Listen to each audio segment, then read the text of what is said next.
Assalamualaikum warahmatullahi wabarakatuh. Perkenalkan, nama saya Nadila Mariska, NPM 18150056. Baiklah, di sini saya akan mempresentasikan mengenai konsep dasar sistem pendukung keputusan.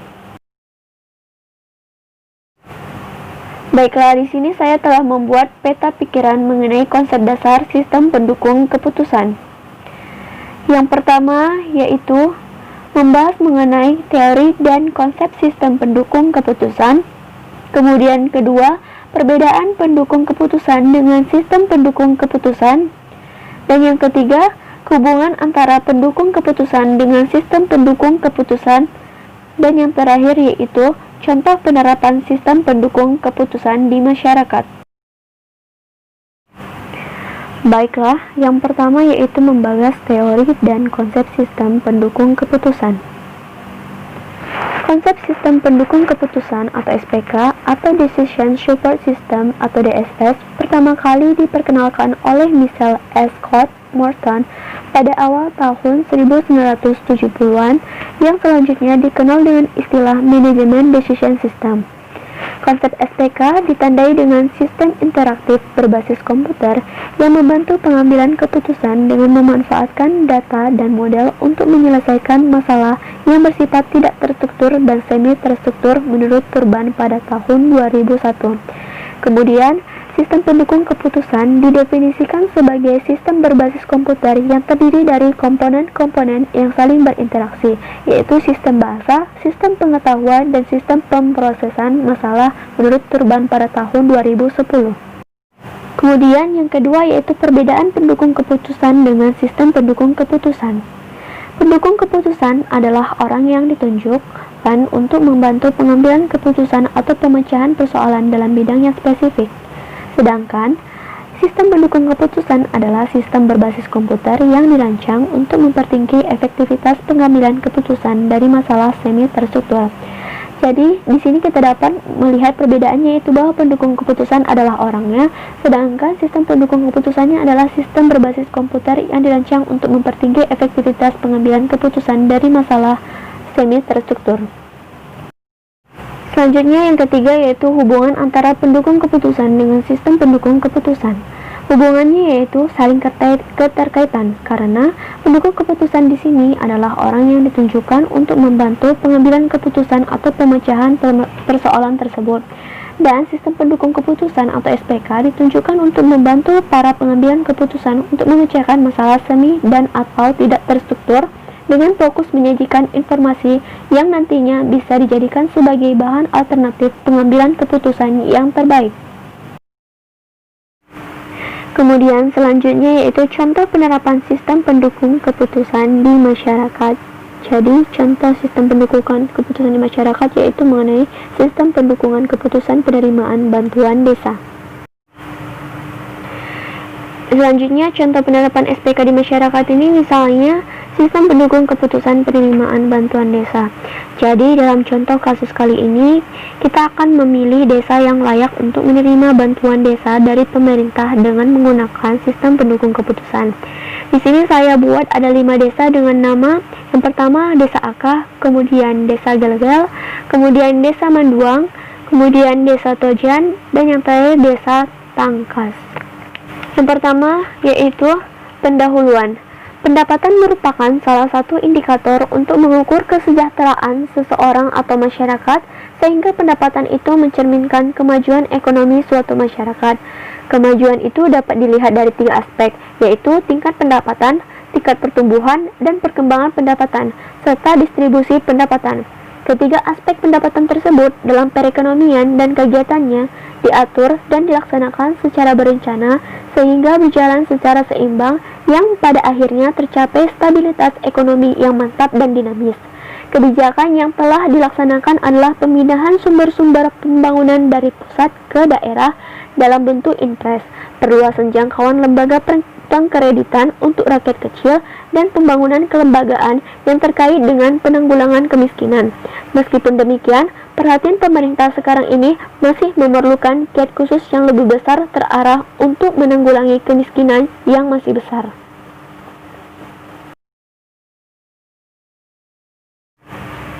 Selanjutnya, kriteria penilaian. Yang pertama, penilaian desa, yaitu mengenai penilaian fisik rumah. Penilaian fisik rumah merupakan kriteria dengan 4 subkriteria. Nilai tiap subkriterianya berupa angka real dari data yang didapat di tiap desa. Nilai bobot preferensi skala 1-5 yang menggambarkan tingkat kepentingan antara subkriteria. Sifat tiap subkriteria. Benefit menunjukkan apakah subkriteria bersifat menguntungkan, sedangkan cost bersifat biaya. Ditunjukkan pada tabel 1, di mana subkriteria lantai tanah lebih prioritas daripada subkriteria lainnya karena mempunyai bobot preferensi 5 dan bersifat keuntungan atau benefit. Penilaian fisik rumah dapat dilihat pada tabel 1. Jadi di sini ada gambar tabel 1 penilaian fisik rumah dengan subkriteria lantai tanah bobot preferensinya 5 dan sifatnya benefit, lantai semen bobot preferensinya 3 dan sifatnya cost, lantai ubin bobot preferensinya 2 dan sifatnya cost, dan lantai keramik sifatnya cost dengan bobot preferensi 1. Jadi bobot kriteria yang diambil dari penilaian fisik rumah yaitu sebanyak 12%.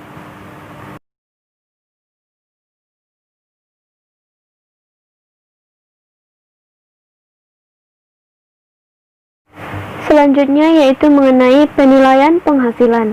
Penilaian penghasilan merupakan kriteria dengan 4 subkriteria. Nilai tiap subkriterianya berupa angka real dari data yang didapat di tiap desa. Nilai bobot preferensi skala 1-5 yang menggambarkan tingkat kepentingan antar subkriteria. Sifat tiap subkriteria. Benefit menunjukkan apakah subkriteria bersifat menguntungkan, sedangkan cost bersifat biaya. Ditunjukkan pada tabel 2, di mana subkriteria lebih kecil 200.000 lebih prioritas daripada subkriteria lainnya, karena mempunyai bobot preferensi 5 dan bersifat keuntungan atau benefit. Penilaian penghasilan dapat dilihat pada tabel 2. Jadi di sini ada gambar tabel 2 mengenai penilaian penghasilan dengan subkriteria lebih kecil 200.000, bobot preferensinya 5 dan sifatnya benefit. Kemudian 200-500.000, bobot preferensinya 4 dan sifatnya cost.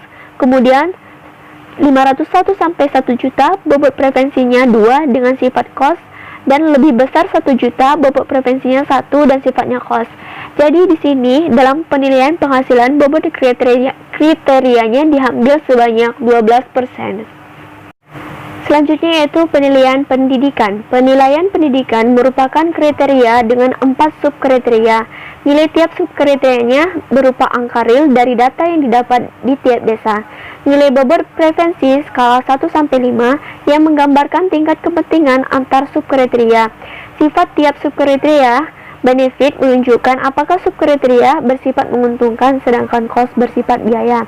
Ditunjukkan pada tabel 3 di mana subkriteria tidak pernah bersekolah lebih prioritas daripada subkriteria lainnya karena mempunyai bobot preferensi 5 dan bersifat keuntungan atau benefit.